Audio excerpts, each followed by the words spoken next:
Well, the Carolina Hurricanes have weathered the Mikko Rantanen storm and are on a tear, winning 7 straight and 8 of their last 9, and outscoring the opposition 30-14 during that time. And they've been led by rock-solid performances by their goalies, Pyotr Kochetkov and Freddie Andersen. A surprising contribution from a newcomer, Mark Jankowski, 4 goals on 4 shots. Amazing. And of course, the Canes, they're all firing on all cylinders, virtually every night. So, joining me to talk about this, and we're going to have a lot of fun tonight because it's Mailbag segment coming up. Storm Tracker Insiders, Erin Manning and Katie Bertland. Howdy, ladies. Hello. Okay, so I thought we'd spend a couple of minutes before we get into the Mailbag segment and talk a little bit about the Canes. I mean, this is a great time to talk about them. They're playing outstanding hockey. They've climbed up into second place, 10 points back of the Washington Caps. It's quite a story. I mean, we look back, 10, 15, 20 games ago, and it wasn't the same story at all. So we've got them going, and leading the way, as I mentioned on the outset, their goaltenders have just been amazing. Pyotr Kochetkov, and we've seen the numbers lately in the last 4 games. This is insane. He's got a .960 save percentage and a .99 goals against average. It's crazy. And he's been outstanding, and I think Freddie's done a great job as well. What do you think about the goaltending? It's phenomenal. Katie? It has been so much fun to watch, and they're just... Pyotr and Freddie are taking the baton and passing it from one to the other with a lot of confidence and a lot of, I think, the kind of friendly competition you want to see between them. They're not, trying to take each other's job, but it's okay, see what I can do. Now you try and one up me and see what you can do, and this back and forth, and they've just progressively gotten better and better and better and stronger. And I think part of what has stood out to me is the fact that earlier in the season, even as recently as a month or so ago, a lot of times they would be really good, but they'd still give up a goal or two, and the Canes would have to play from behind. Yeah. And that really impacted the Canes' strategy and who they played, and having to push a little bit, and made it more difficult for them to get their feet going and to really get to their game, as it were, in those matches. And one of the things that's been key in this recent stretch has been that Pyotr and Freddie have shut the door on those early goals. They haven't really been allowing the other team to get on the board first, and that particular action by them means that the Canes are able to get to their game faster. They're able to have enough time to manufacture some goals and get a lead, and then when there is a goal that goes in, it's not that big a deal because the Canes are already up by 2 or 3 goals. So I think that early play in the first period has really established their confidence and the confidence in the team, and allowed the team to build off of that and find success on the other end of the ice. Erin?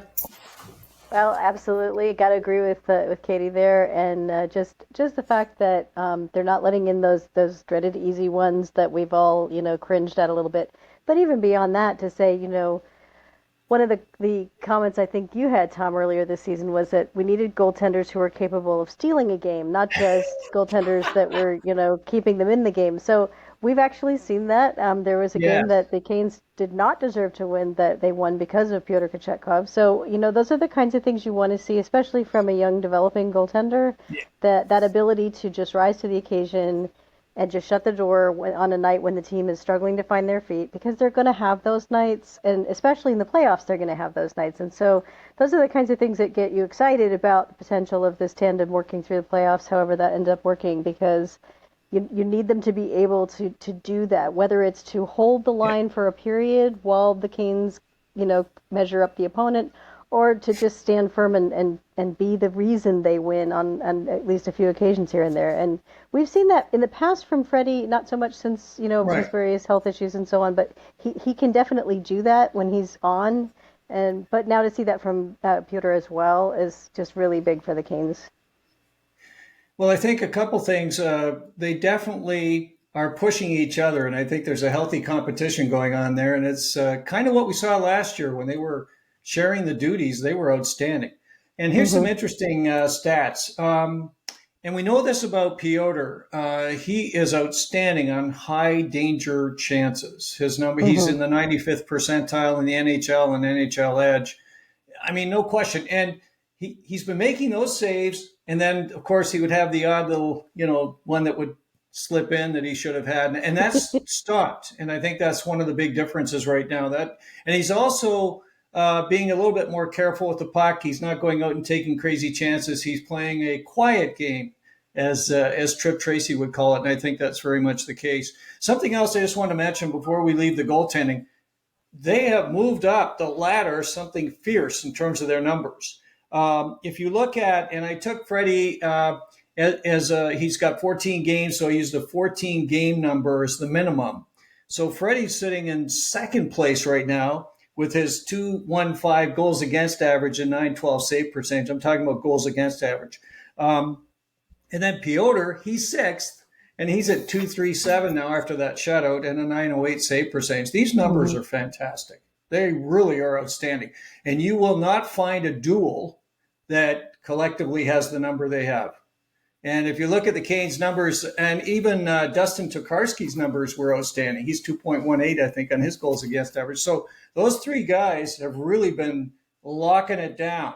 And so quite a story when you look at how things were at different points of the season, and trying to fill in with Spencer Martin and Dustin and so on. It's a great story, and I think we talked a lot about this too. Is that going into the playoffs, and one of the biggest differentiators is going to be goaltending. So if they can stay on this run and stay hot, anything's possible with the Hurricanes for sure. So a great story in the goaltending. Now we're going to have some fun because Mark Jankowski, isn't this the greatest story? And, when the Canes got him, we hardly even knew that because Eric Tulsky had done his press conference after the trade deadline and didn't even mention Mark. And basically he said they were done. And then all of a sudden we find out that they, at the last possible second, were able to do the deal with Mark. And we talked about it in our last podcast. This is a great story, and he looks like he's going to fit in quite nicely with the Canes. What are our thoughts about Mark Jankowski? I just love how much fun he's having. It's so clear that he's absolutely loving life right now. And I mean, okay, Yeah. the team he came from is not having the greatest year by any stretch of the imagination, and he was not playing a ton of games for them. So seeing him he's kind of, that smile just kind of lights up the room when he walks in and talks to the press about how much fun he's having. And I think Right. that attitude definitely rubs off on the other guys. But just, I mean, yeah, the 4 goals on 4 shots, 100% shooting, that's not going to last, but it's just so much fun to see somebody who can finish. So we're all cheering for that. We're really excited about that. And he seems to be developing some really nice chemistry with Eric Robinson, too, which is Yes. important for what the Canes are going to want to do down the stretch. So what do you think, Katie? Yeah, I'm loving him, and he definitely brings some added size, which I think is one of Good the point. things that the Canes have been looking for, that they've worried in the past in the playoffs they've been a bit too small. And we definitely have some players on the smaller side in other parts of the lineup. So having a tall, strong center who can play that 200-foot game and yet still has that scoring threat, it will be a nice bonus to have, to be able to put out against other teams, either their scoring lines or their other fourth lines, and really feel good about them playing low event hockey or being able to create chances in the offensive zone. And like you said, Erin, I'm loving how Robinson and Jankowski are feeding off of each other. Whoever's their winger there has worked out well too, but that particular duo seems to be a nice combo to be bringing in, and that they'll play heavy for sure, and that's what you need from a fourth line in the playoffs. Yeah, and I know that when they signed Eric Robinson, one of their key target goals for that was that he was going to bring size for them in the playoffs. And Eric is just playing so well right now. I think anybody could be on his line, and they're going to have some success. He's really playing outstanding hockey these days. And we'll talk a little bit about Eric later on, I'm sure. So that's janky. What about Stanky? Katie? Um, well, my goodness, Stankoven has come in like the tank that he is advertised as. He might not be very tall, but he is sturdy and he is full of determination. And there is no part of the ice that he is not willing to go to. And that first game, we saw that very nice deflection goal that he had on the power play, which the Canes really needed. And since then, it might not be a whole lot of shine on the score sheet, but off the score sheet, he has been doing so many good things. He had that beautiful goal that was disallowed because Stahl was just a smidge offside. Yes. And I felt bad for him for that because that was a really nice, hardworking goal. It's a great goal.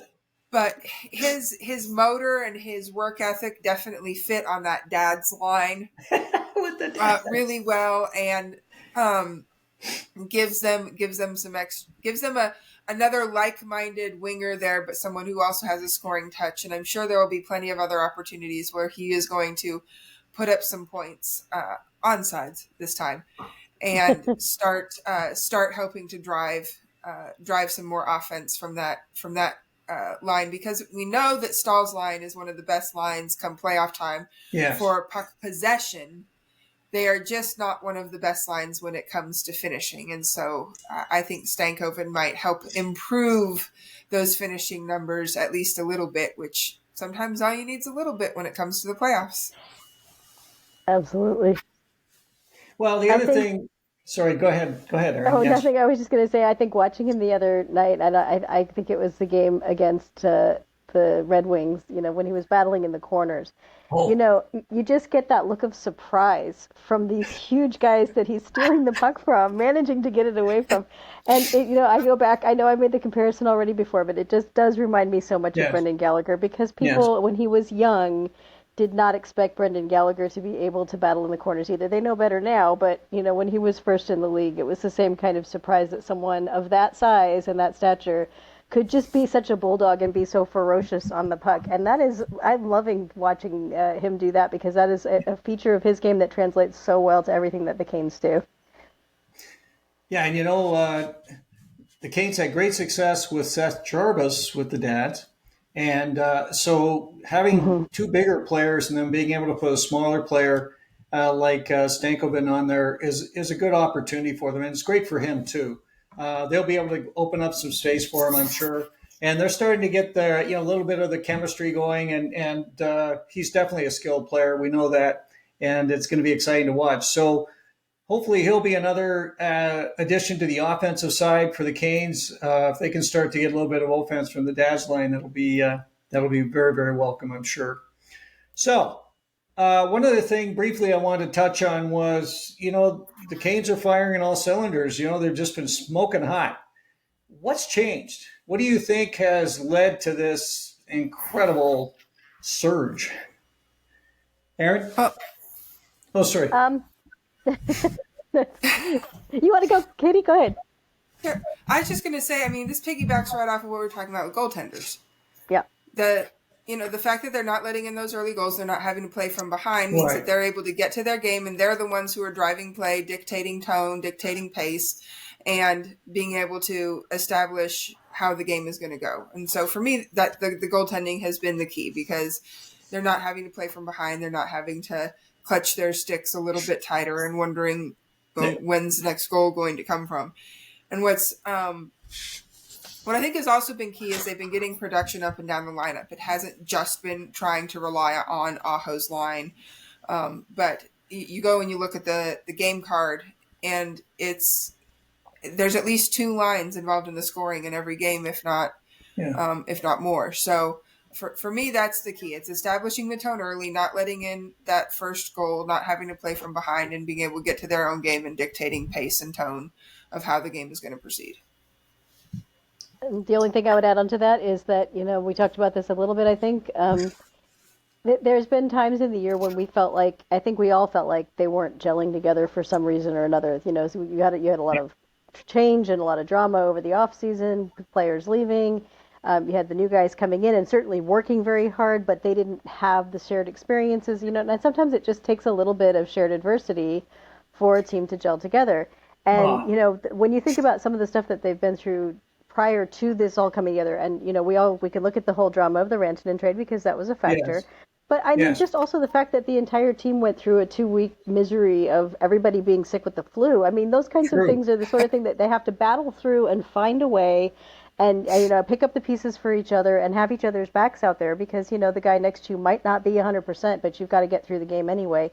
I think the confidence that you build from that, we talk about teams battling through adversity, but ultimately the bottom line is that it's that confidence factor, that Yeah, knowing yeah, that everybody's on the same page, everybody's going to do the same job, they're all pulling on that same rope. And then, like, Katie talked about with the goaltending, you add that in there, the reliability yeah. of the goaltending, knowing that the guy back there has your back, it just all comes together. And I think that they're really starting to coalesce as a team and at the exact right time when we head into the final stretch for the playoffs. So that's awesome. Yeah, and I think some other things that are kind of developing. Taylor Hall seems to be Mm. continuing to grow with the Canes, and seems like he's playing better every single night. We've got obviously the new players are coming in with energy, and certainly a little bit of a different look than Mikko Rantanen. These are fast players who play hard, so I think that's a nice complement to the existing team. The interesting thing, and we've talked a lot about this, but they've been making all this happen, and a couple of their key players, and maybe even called stars, if you will. Certainly, their big star, Sebastian Aho. He's been playing okay. I don't think he's distinguished himself particularly. And of course, they've been playing without Andrei Svechnikov. So it's kind of interesting that they've been doing this, and again by committee. I think that's a key part of what's starting to evolve with the team. Definitely. Definitely. Hmm. Okay, so definitely, as you say, a very significant kind of move of the team to come together. Certainly, there we heard a little bit about the Brent Burns surprise birthday party. I mentioned that because that seemed to be a galvanizing activity for them as well. The new folks were there; everybody was there, and I'm sure it was quite the party. But more importantly, I think it's really has helped the team become even closer, and that's kind of an interesting thing too because we had a lot of new players in the off season, and they were part of the team for sure. But I think I see them a little bit different now. I don't know if you do, but I see them more kind of as a cohesive unit. And boy, once they get that momentum going, this style of Rod Brindamore's with a team that's working as hard as the Canes are, and they're starting to get back to their game where they're outworking the opposition. And we went through a period for whatever reason that they weren't. And, that was, hey, what's going on? This isn't Canes hockey, right?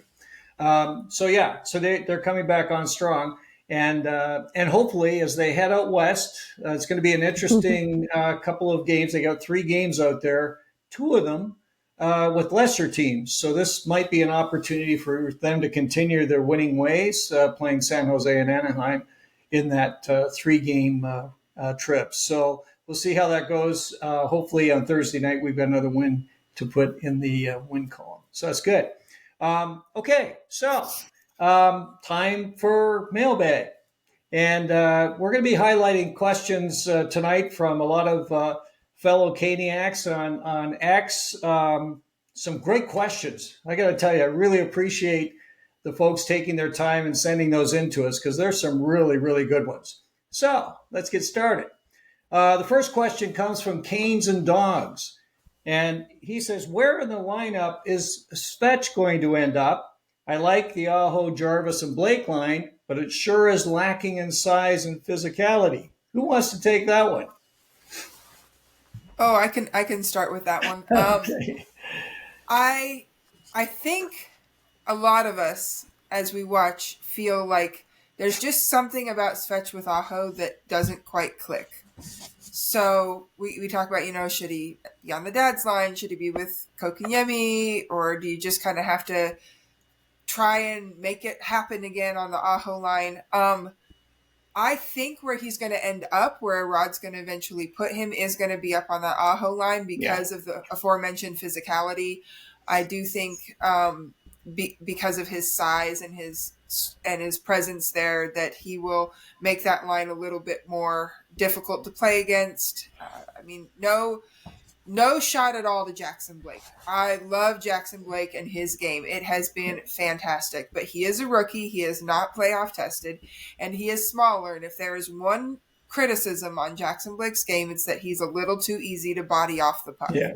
And that's not a trait that you want to have for your top scoring line in the playoffs. So I personally think that Svech will end up back up with Aho and Jarvis come playoff time or shortly after the playoffs start. Erin? I would agree with that overall. I think it's probably the most likely scenario. I think the least likely scenario, funny enough, is given how much he's played there this year, is to put him back with Stahl and Martinook, because I don't think that is a solid enough playoff line for the shutdown role that line usually plays against heavy matchups and when you get into the playoff matches. The only third alternative that we talked about, and this could happen, I don't think it's going to be the starting line, but the other player that you have that you could put with Aho and Jarvis to increase their size is Taylor Hall, who's been playing extremely well. And if that decision was made, then you would have Svechnikov with Kotkaniemi. Right. They have played together well before. It's not like that's a terrible option. But it's not right now. It's not as good as the option of Hall with Kotkaniemi because they've found such great chemistry together, and that line has been really humming. So I don't think that's your first. I think that's not going to be the first idea. We could see it down the stretch. We could see it tried as an experiment, but we'll have to see. And the question right now is, we still don't have a definitive answer on whether Svech is going to be making the road trip. But he did take part in an optional practice today, so that's a good sign. We'll have to see if he makes the full practice tomorrow, and then I guess we'll know from there. Well, a couple things I thought we'd touch on with Svech. Svech has not been lights out this year. He's had kind of a so-so season. Katie, you had a little bit of information on his kind of shooting and some of the challenges he's facing offensively. What can you tell us about that? It was just interesting digging into some of the stats sites. You go to NHL Edge, and most of his metrics are really good. They're in the 70, 80th percentile, whether it's skating or whatever. But the one kind of dent that you have in his kind of spider web map there is shooting percentage. His shooting percentage has been quite low this year, comparatively speaking, to the rest of the league. And so I thought, well, is this just maybe that he's not taking as many shots, that he's not getting as many chances? And so then I went to Natural Stat Trick and looked at that. No, that's not the case. At both 5-on-5 and in all situations, he is second on the team in shots on goal. So he's obviously hitting the net with regularity. So that was kind of curious. So I popped on over to Hockey Viz, and you look at Hockey Viz for both 5-on-5 and in power play shots. It is scattered all over the place. He is shooting from way too far out. Yeah, there's a fair amount of shot generation at the crease where you want him to be, but he is too good of a power forward and too skilled to be taking shots from above the dots all the way up to the blue line. There are some shots he's taking, you'd think that it was a defenseman taking these shots. Yeah. Why? So I think he just really needs to concentrate his game on narrowing his field of play when it comes to getting opportunities and shots down towards, between the dot, in the sweet spots of the ice, and just keep up that pace, because eventually there's going to be regression to the mean, and that regression for him means a higher shooting percentage, not a lower shooting percentage. So there's still plenty to work with there. He's still doing a lot of good things. It just hasn't quite resulted in goals yet, the way that, of course, we all are rooting for him to produce. Well, the other thing, too, is he does lead the team in power play goals. He's got 9, and he could really help there. We know that when he's got his confidence, he can really do some excellent work on the power play. So we'll talk a little bit about that. But that is an area that he has done well this year, and he can do more. Interesting, we've talked a lot about in the past making sure that Seth Jarvis was on the top line with Sebastian Aho. Wanted to say that Aho said recently that I feel like we have great chemistry every game we're out there together. I feel like he's been my guy. So that's Aho talking about Jarvis. So I think they're going to stay together for sure. And if you use the concept of loading up your top line, which I think is really the right thing to do for the Hurricanes, it should be Svechnikov. If you look at the minutes with Sebastian Aho this year, coming out of natural stat trick, it's interesting. Seth Jarvis has 406 minutes, a little bit more with Aho. Roslovic had 395. So at the start of the year, he was with Sebastian a lot. Svechnikov 370. So remember at the start of the year, they had that great line of Svech, Roslovic, and Aho. Jackson Blake 178, Mikko Rantanen 148. So clearly, a healthy Andrei Svechnikov should be patrolling left wing on the top line. I think that's true. Mm-hmm. Yeah. Okay, so that's the first one. Let's go to number 2. This one's a challenging one, and I know we had to put our thinking caps on for this one. Coming from Reese. Reese said, with the team fully healthy, who comes out for William Carrier? That is a tough one. There's no question that that's a tough one. We went back and forth talking about it. First of all, I think that the thing that has to be set up front is that we don't really know right now when William Carrier will return. Right. There is a good indication from the team. They have talked about that he will be available for the playoffs. But as we just heard today about, someone for a different team, the Dallas Stars said that Miro Heiskanen will be available for the playoffs, but probably not for the first round. And that is something that we could be seeing with Carrier too. And it could be a very similar situation. You don't know with injury timelines, just because someone will theoretically be available for some point during the playoffs. If you're assuming that your team is going to make it a certain distance, we don't know that he will be there for puck drop in game 1 of round 1. So that could kick the can down the road a little bit, because obviously if injuries happen, then there's no question about someone coming out. It's just someone coming in. So, yes. But having said all that, the bottom line is we don't really know, because there's no good choices. And that's a good thing to a good situation to be in, to not be able to pick someone and say, well, this guy's definitely sitting. We can't say that. So I'm going to kick it over to Katie. That was a very nice non-answer there. Thank you. I'm good at that. Well, I mean, if you think through the lineup, so we have the top 6 pretty much set in that you have Svech, Aho, Jarvis, Hall, KK, Blake. Right. And if it's not Blake, it's Stankoven, but Blake's not going to be going anywhere. He's too valuable. Rod trusts him too much. And then obviously you have, for whichever one of those isn't up there, you still have Stahl and Martinook. They're not coming anywhere. So that's 9 players are going to be in the lineup, set and forget. So then that leaves the 3, because we know Jost will be the one that comes out for Svechnikov. And Svechnikov. Yeah, that's easy. Yeah. Mm-hmm. So that leaves Robinson, Jankowski, and Roslovic. Well, Roslovic's been scoring a lot of goals. Jankowski's a center, so even though Roslovic can play center, I don't think Rod's going to trust him with face-offs and the defensive responsibilities, that sort of thing. And then you have Robinson, who has been playing fantastic hockey. He's been phenomenal. So the question then becomes, can we sit Carrier?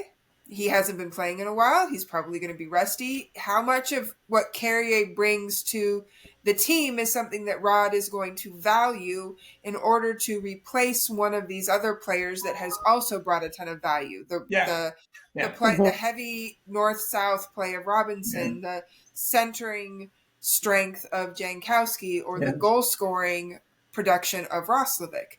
Yeah. I don't know that you give up what those 3 bring in order to bring in the intangibles for Carrier. So my answer would be you sit Carrier. But if Rod brings in Carrier, I hate to say it, but I think it would be Robinson. Because you can't give up the goal scorer and you can't give up the center. Okay, now it's fine. I'll jump back in. Yeah, you got to jump into this one, that's for sure. I wanted you to set me up, Katie. I think there's a non-zero. I mean, there's a slight chance. It's not 100%. But if the goal is to make this line a heavy, punishing, you do not want to play against them line, then the person who comes out would be Roslovic. And even though I know we need his scoring, and even though, you could ask the question, would he and Blake maybe take turns on one of the other lines? And it could happen, we don't know. But if you want that to be this physical, punishing, traditional fourth line in the playoffs line, you're going to have Robinson, Jankowski, and Carrier, because that is what Carrier's game is. It's what it's always been. Yeah. Yes. So, again, I still think that we have that chance of maybe he doesn't come in game one, round one. Maybe he, maybe all of those guys are cycling in and out, depending on the matchups and depending on who the opponent is and what it looks like. I mean, do you need that punishing line if the Canes' first opponent are the New Jersey Devils? Nope. Do you Not keep as much. Roslovic to try to feast on easy matchups and get the scoring? I think there's going to be a lot of strategy here, and we could see some very unusual combinations as they go through this and think about not just how do we want to play, but who are we playing against? You would want that line against the Florida Panthers, I think, if you get there. But there's a lot of steps between here and there for both teams. And I think this is going as I expected it would, because it is a complex discussion. A couple of things that I'm thinking, just to kind of add to what you've said, and I think both of you have great thoughts on this. Carrier is going to play as soon as he's ready, for sure. He was brought in because of this. He's had extensive playoff success, and I don't see any way that Carrier isn't in there. And don't forget, Jack Roslovic's had some playoff action as well. The two other guys have had very limited. So Blake has had none, and Stankoven has not had a lot. So Brindamore likes that experience, as you know. He likes to go with the folks who've been out there getting it done. I would not be surprised if we saw Blake or Stankoven sit out a game here and there. But I think a lot of it's going to be due to, are they all healthy? Are we dealing with some injuries and some nagging problems? He can drop somebody in, or is somebody not playing well, or maybe somebody could be dropped in to shore up a line or whatever. It's a great position for the Canes. I don't think it's clear today, and I don't think it'll be clear until we get into the playoffs, frankly, as to how this is going to play out. But I would bet that William Carrier is going to see some action in the playoffs for sure, because he's a playoff guy. Great question. You may be right about that. Great question. Let's go to another one. And they keep bringing these tough questions. Boy, oh boy. Okay, this is from Canes and 7. He said, I think scratching Morrow for Orlov is a risky move for Rod. If he makes the switch and the Canes get knocked out, I think the seat temperature might start rising. Thoughts?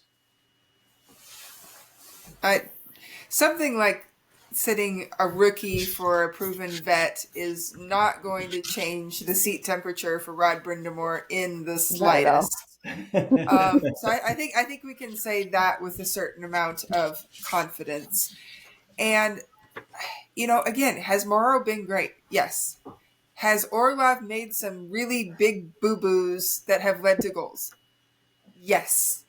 That does not mean that in the playoffs you sit the veteran who has won a Stanley Cup and has been a key member of the defense on many a playoff run. You do not sit him in favor of the untested rookie. This isn't even a Rod Brindamore thing. Well, Brindamore prefers the veterans. I don't know of any coach who wants their team to get far in the playoffs who is going to say, which one am I going to put in? I think they're going to go with the proven veteran every single time, as long as he is healthy. And I think that's part of what has been happening here. Yeah. I think if we were already in the playoffs, Orlov would have already returned probably 2 or 3 games ago. Yes. But they have the time and they have the luxury of the rest of the offense playing well to give Morrow that time, to let him develop a little bit extra, and to allow Orlov's bumps and bruises to heal a little bit better as we progress through the rest of the season. There's no rush to bring him back. Let Morrow play, and then once he is ready to come back, I wouldn't be surprised if they rest a few of the other defensemen. Let Chatfield sit for a game. Let Walker sit for a game, or whomever, just to keep Morrow in there, keep Morrow fresh. He is a great 7th D to have, as we saw with Pesce last off-season. injuries can happen and lengthy ones at that. So I feel a whole lot better having Morrow with his experience as an emergency fill-in than some of the other defensemen we've seen this year. So that part of it is good with Morrow. But no, Orlov will be in the lineup provided he's healthy game 1, and he will stay in the lineup. Absolutely agree. No disagreement whatsoever there. And, one thing that I think that some of our fellow Canes fans might want to think about is this. When you're talking about not just a rookie, but a rookie who hasn't played, I mean, this isn't Jackson Blake who's played the entire season. This is a rookie who has come up from the AHL, and he's still on a very low number of NHL games played so far. He's doing great. There's no question. But the playoffs can be a real shock to the system, even for people who've been in the league for a while who just haven't been in the playoffs yet. So I think that when, there's a tendency to hear Brind'Amour talking about, the possibility of using him as a 7th D and to see that as some sort of slight or insult or something. But it's actually quite an honor because there are, like Katie said, there are some guys in the AHL who have been called up this year and been in rotations, and come in to take that spot. We've gone 11-7 a couple of times, with some of these guys on the roster. So if you're putting Scott Morrow above those guys, that's already a level of trust in a young defenseman and a rookie defenseman that a lot of teams wouldn't be ready to give him. So, I mean, I still think that that's a sign that he's doing well and he's doing everything that the Canes want him to do. So I wouldn't look at that as some kind of disrespect for what Morrow is eventually going to bring to the Canes. It's just that the key word there is eventually. We're not there yet. Yeah, and you know what? That's an exciting thought for next year. We've talked a little bit about this. We see how Scott's developing very nicely, and we know that Alexander Nikishin is earmarked to come over for next year as well. A couple of things I wanted to mention. I mean, Scott's numbers are good. I mean, he's got a goal and 3 assists for 4 points in 6 games. He's 1 goal and 2 assists for 3 points rather, and a +4. He's playing about 13 minutes a game. But let's take a look at Orlov for a second. I mean, Orlov has 92 playoff games. Okay, the last 2 seasons in particular. You recall in Boston, he was really outstanding. He played very, very well for them.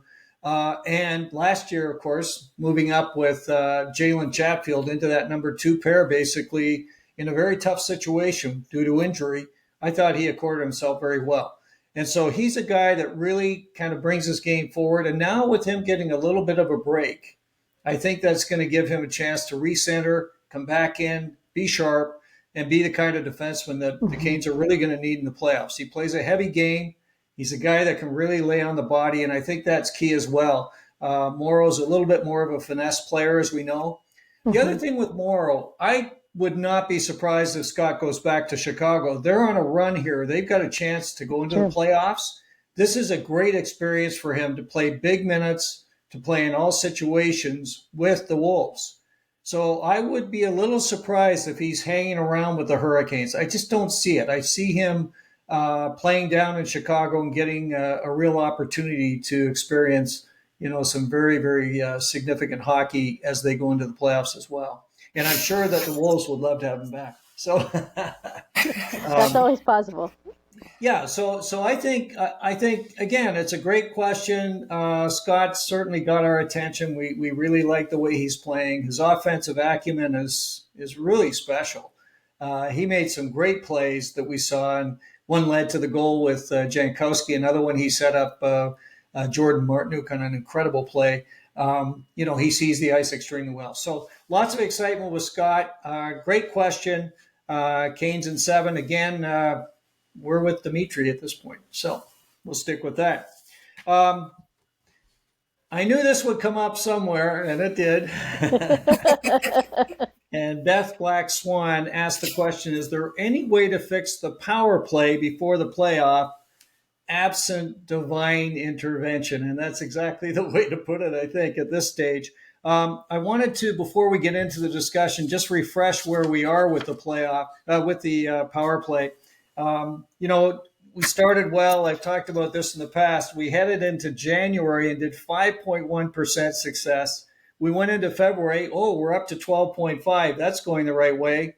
We're back into March at 9.4. Ugh. These numbers are just absolutely horrendous.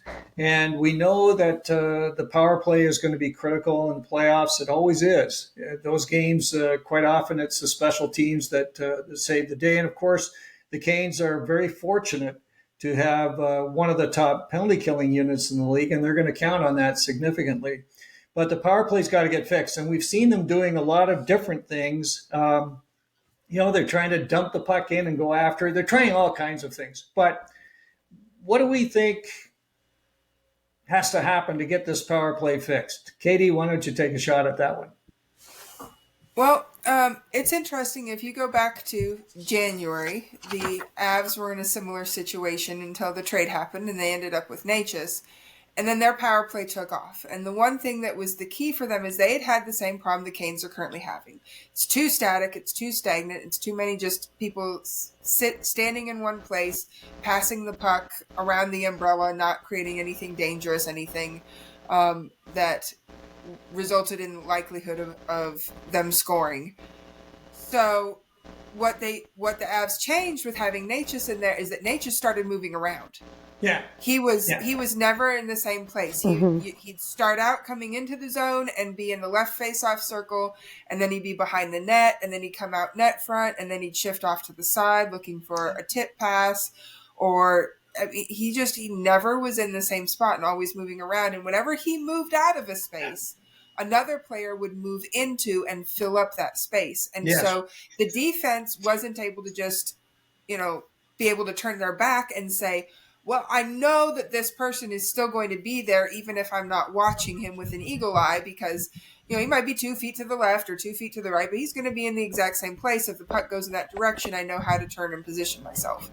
With the way the Avs power play has been going recently, they can't cheat on anybody and they don't know who's going to be there because even if there's going to be someone in that position, it makes a big difference whether it's Natchez or McKinnon or if it's Drouin or Valerie Nichushkin. I mean, those are two very different types of players with different propensities for the types of plays they make and shots they have and that sort of thing. And we have that same thing, whether Svech is taking the shot or Jarvis is taking the shot, you have to play them differently because of the type of player they are and what they like to do with the puck. So that's what I think the Canes need is they need that movement and they need that dynamic aspect to their power play where they're keeping the defense guessing about who's there and what they're doing. Other than that, the other thing they need is speed. There are too many times, and I'm particularly putting this on Aho, there are too many times that the pass comes to them and they just stop the puck.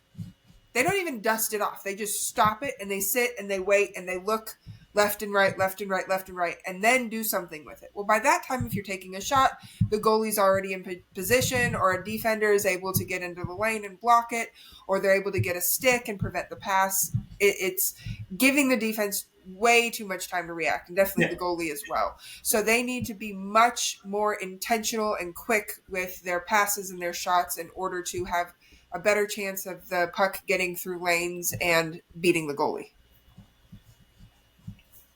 Yeah. I think she said it all. I think the other thing, if there's another thing they need to fix, and I think Tom, you alluded to this just a little bit, it's kind of boggles the mind because the Canes are an excellent forechecking team, which means they're really good at getting the puck into their own zone. Except on the power play. Why are the zone entries so bad for the Carolina Hurricanes when they carry the puck in all the time? Even when they shoot it in on a forechecking, shift where they're trying to get it in deep, they're not just dumping it into a random corner. They're targeting an area that nobody is there, and then there's at least three guys converging to go get that puck. Yeah. Why can they not do that on the power play when they outnumber the opponent? Yeah. There have been some jokes on X about they should just treat it like a regular 5-on-5 shift and send out the 5-on-5 lines complete with two defensemen and not even try to pretend that it's anything special because they might have better luck. It's hard to argue with that. So.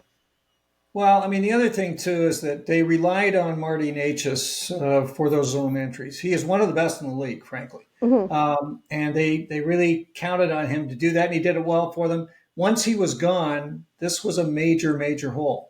And that's been part of the challenge. But, it's interesting when you look at some of the top power plays, what's being said about them. Okay, so let's take a look at the Winnipeg Jets, and theirs is number one, 31% success rate. Okay, and the Canes, I think, are down at 18.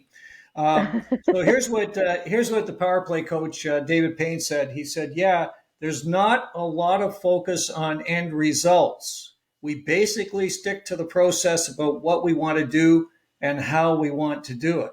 So that's interesting. And then Josh Morrissey, who's the power play quarterback, said, "I think there's a pace that we're playing at and executing at that we haven't had in the past. We're on the same page and we're getting opportunities in different ways." So he's talking about what you were talking about too, Katie. There's a pace. They're moving around. They're doing things. They're on top of it.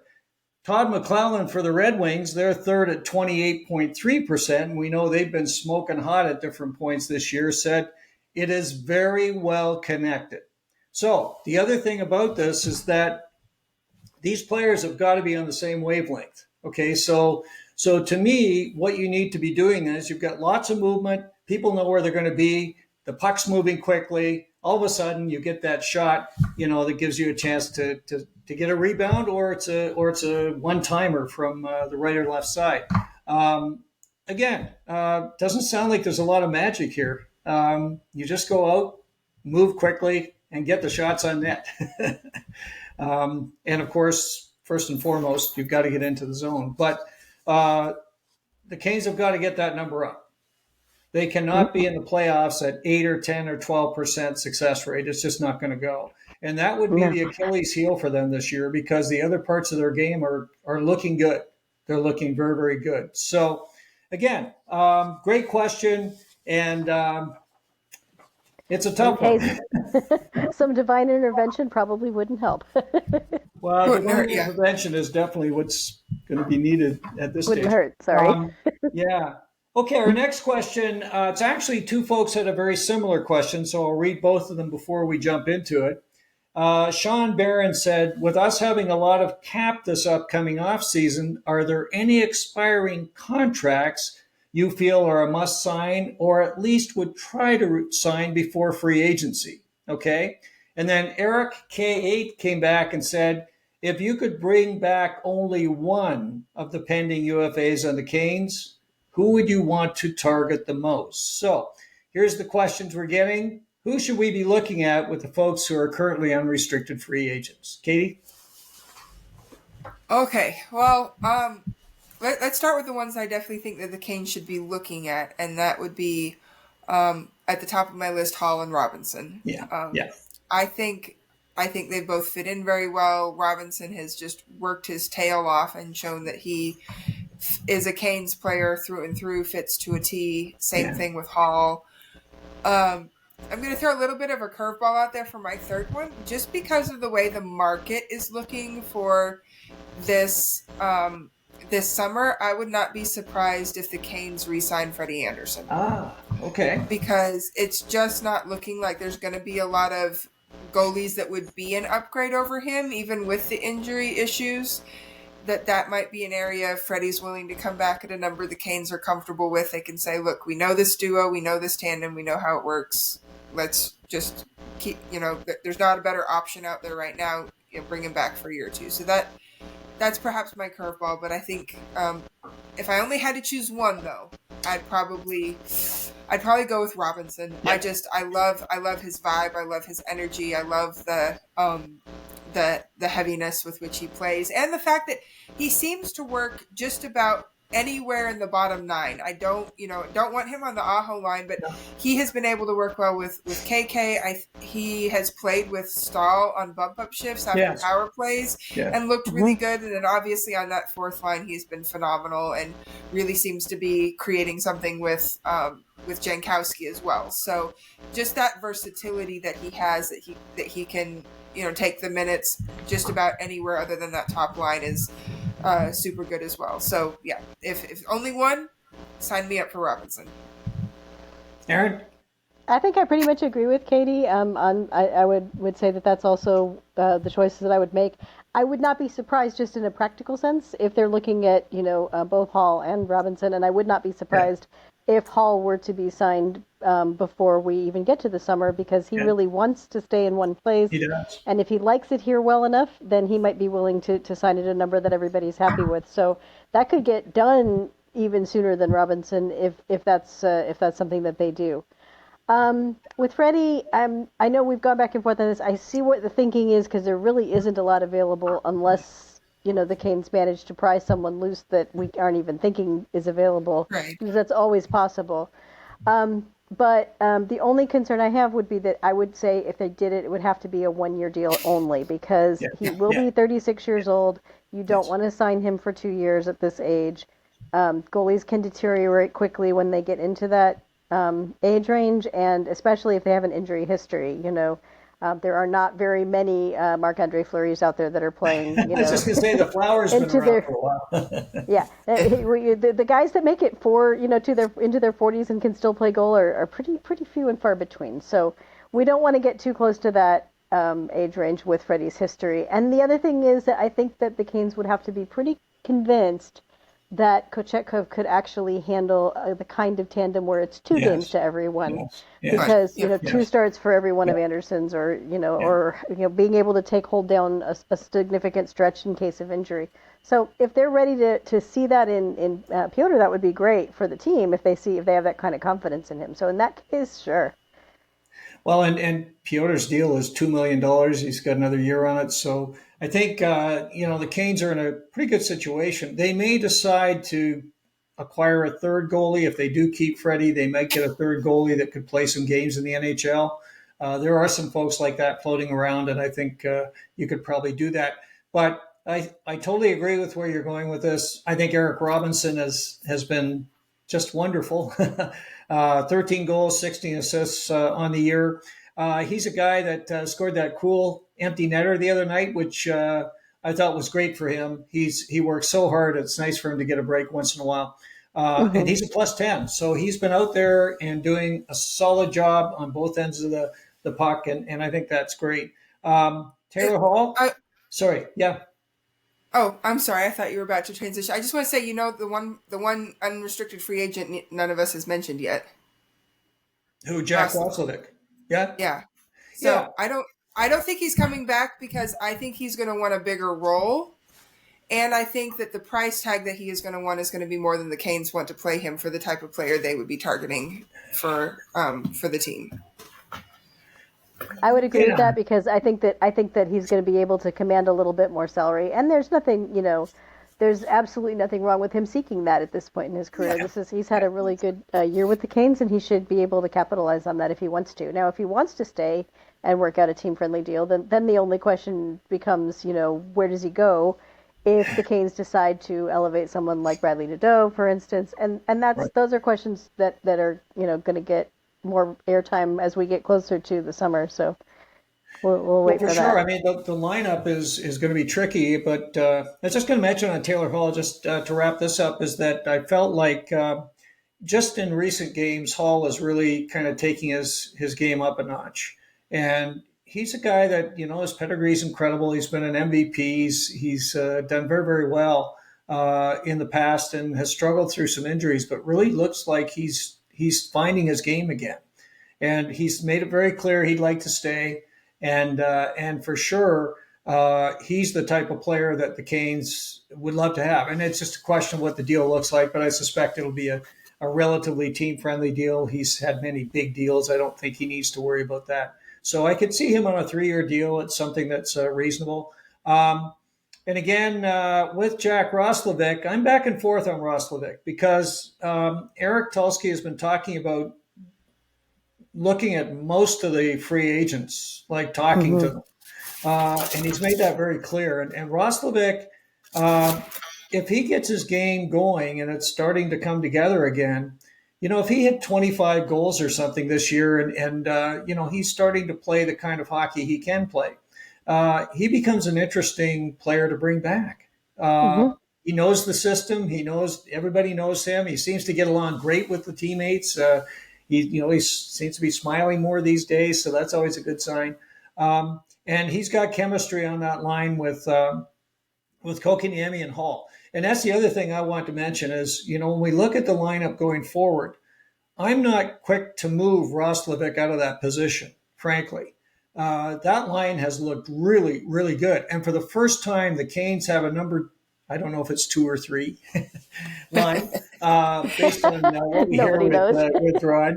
But they do have a line now with Kochetkov, Hall, and Roslovic that actually brings offense. And I think that's, I don't like mucking around with these lines much because they seem to be starting to get it going. And we've struggled for so long, with that particular line packaging. It just hasn't been there. We had Drury up in there for a while, and then Kotkaniemi was back on the fourth. And, we had all kinds of different situations. And right now, they're doing well, and they're all happy. Like Kotkaniemi is very, very pleased about what's going on. You could see it in his play. Roslovic now starting to get some goals. Hey, this is kind of good. And Hall starting to really become a Carolina Hurricane. There's something going there, and I think that's something we want to watch as we go forward for sure. Anyway, yeah, Robinson, bring him back. Hall, bring him back for sure, and we'll see with Roslovic. And Freddie, I think, is exactly right, unless they trade for John Gibson, and I know we're not talking about that. So I just thought I'd throw that in there for fun. I'm not necessarily suggesting we do that. Okay, so our final question. These are all great questions, and we're having fun with them.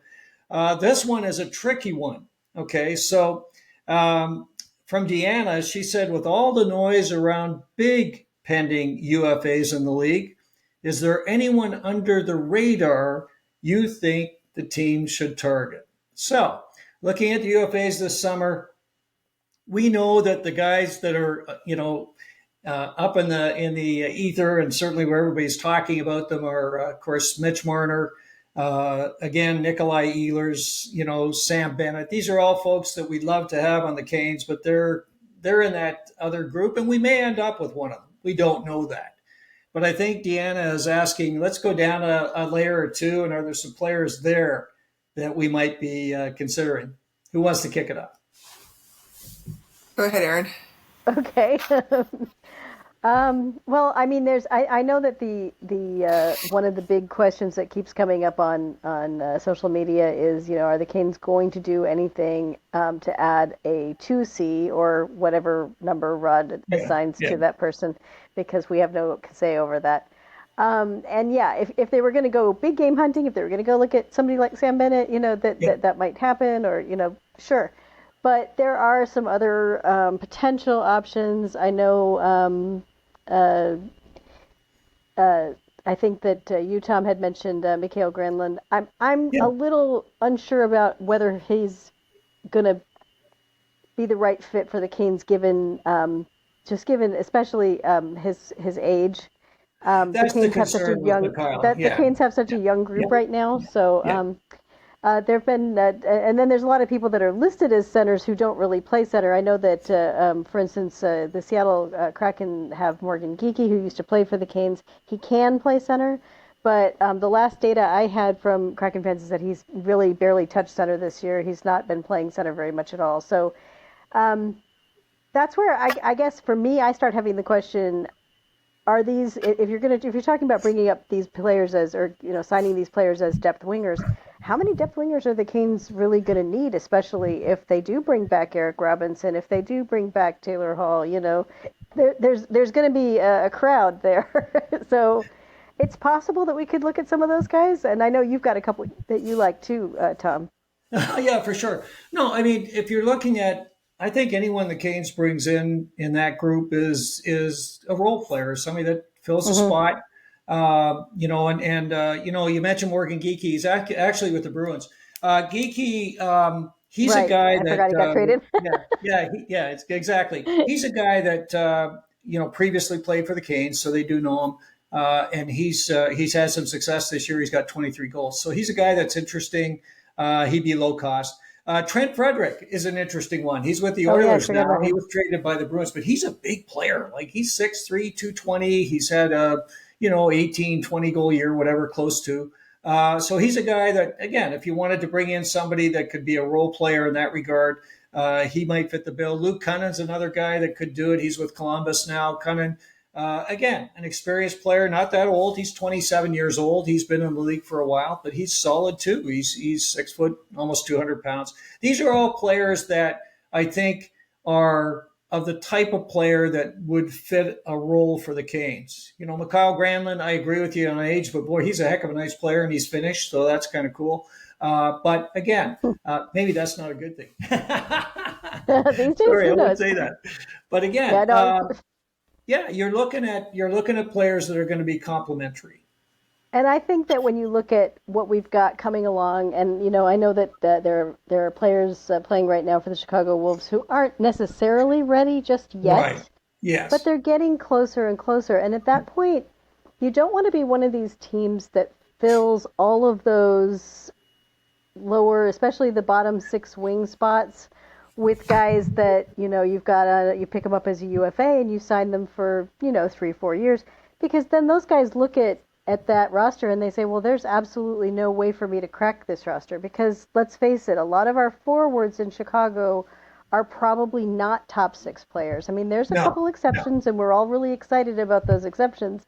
But especially some of the guys in Chicago that are currently playing top 6 roles in the AHL, but they probably won't play top 6 roles if they make the leap to the NHL. So I worry sometimes about, there's some teams in the league that I think send a message that the wrong way to their guys in the AHL by over slotting those positions with extra depth when they don't really need to. I mean, right now I look at the Canes and I say, I don't see a need for most of these players. I really don't, you know.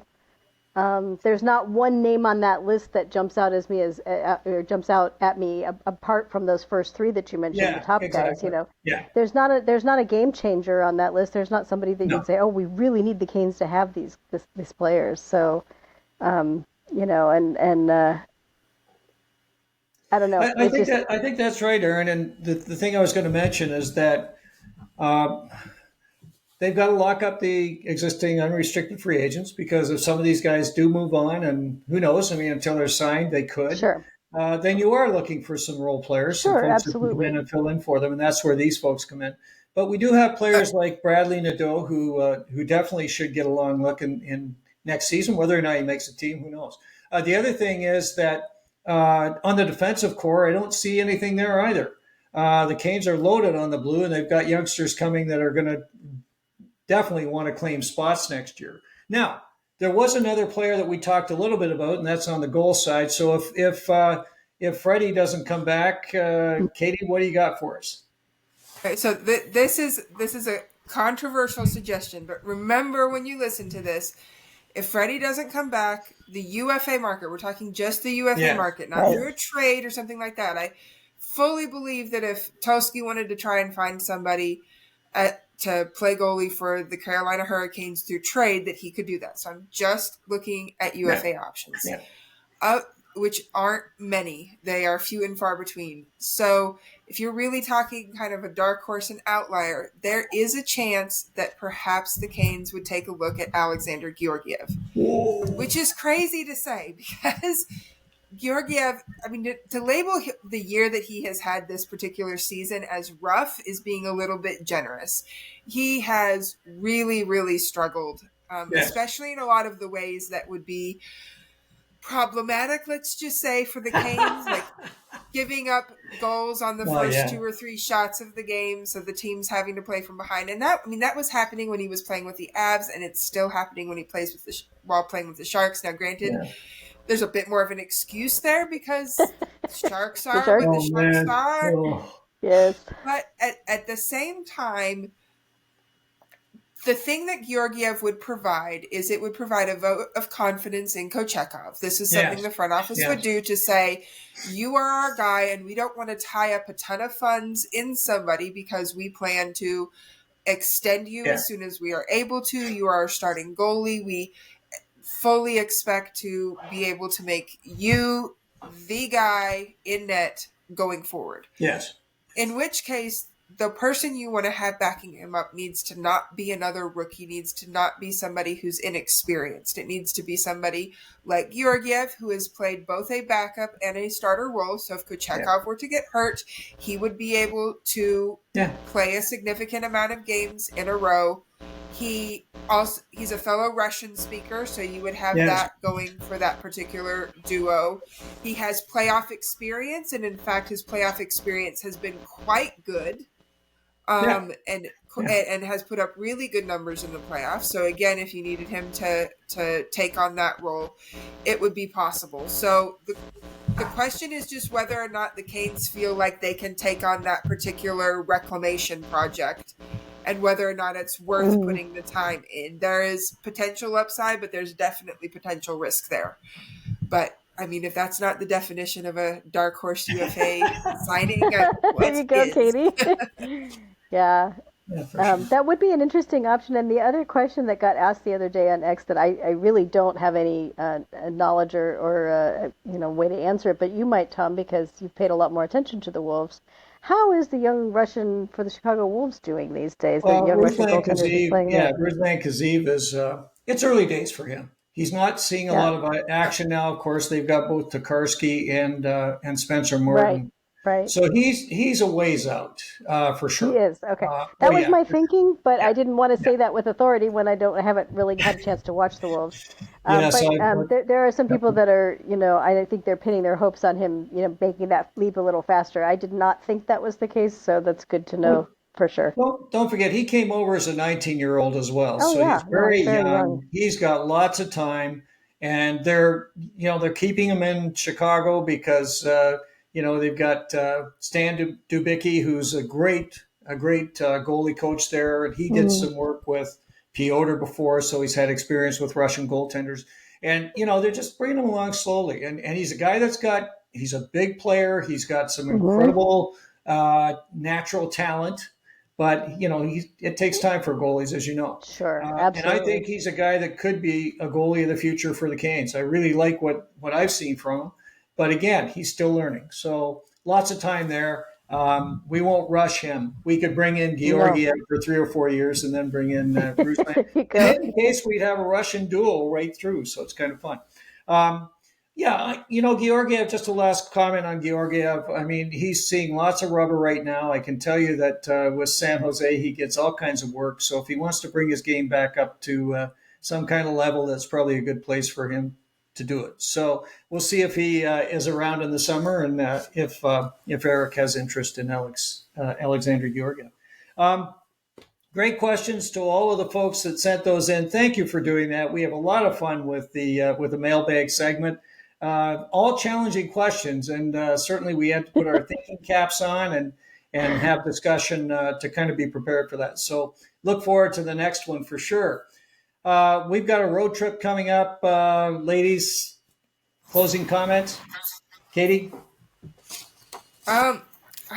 I'd like to see the Canes keep the good vibes rolling out on the West Coast. I think they have a really good opportunity to go 3-0.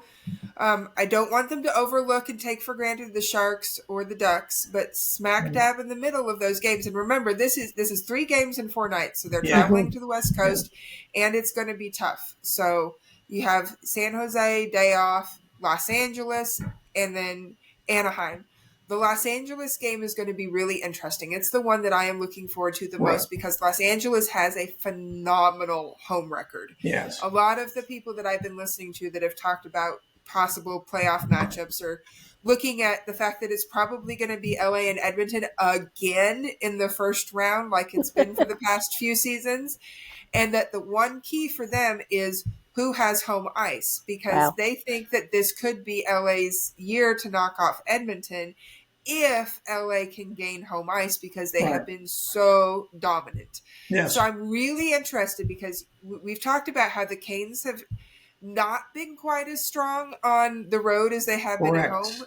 In fact, they really have been much stronger at home than they have been on the road. Yeah, not close. So for that to be an area where they could use some improvement, I really want to see with the streak they're on, the roll they're on, how that translates against a really good home team and another playoff bound team like Los Angeles. That will be a really good test or not just test, but litmus test for where they're at and how they're proceeding heading into the playoffs. Erin? Agreed. But I actually think that it's interesting you brought that up, because one of the things I was thinking about when we were getting ready for this is that the Canes they've won 7 games in a row, and they have faced teams from the bottom of the, not even in playoff contention. They have faced playoff shoo-ins like the Winnipeg Jets, dominant teams. And in between there, to me, the most dangerous ones of all have been the ones that are really pushing to Yes. make the playoffs, trying to get that wild card spot. They have a number of those games coming down the last 15 game stretch too. So when you look at the fact that they have won all 7 of those last games, this Right. is against a wide variety of opponents. There's no easy nights in the NHL, like they always say. Just because somebody's a kind of a bottom barrel team doesn't mean that they're going to be easy to defeat. So I'm hopeful to see those 3 games be wins, just like you are, Katie, because there's no reason really that they shouldn't be.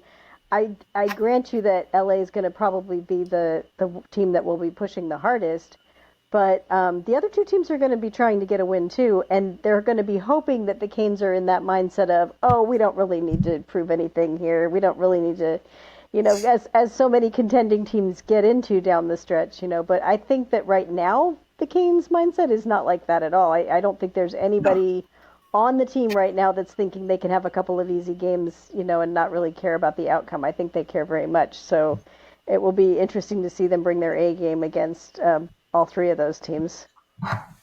Yeah, I mean, I think you hit right on the head. We've seen this before, where they've gone out and played some of the lesser teams and didn't really start on time, and No. and the outcome was not particularly good. The one team that could surprise a little bit is the Anaheim Ducks. The Ducks are they're a team that's developing nicely, and they also have a goaltender that in Lucas Dostal, who could really Yeah. steal a game. We know that. We've seen that before from Sure. him this year. So they're the ones that I kind of think about. I'm not so concerned about Alexander Georgiev and the San Jose Sharks. But I thought I'd throw that in there, Katie, just for fun.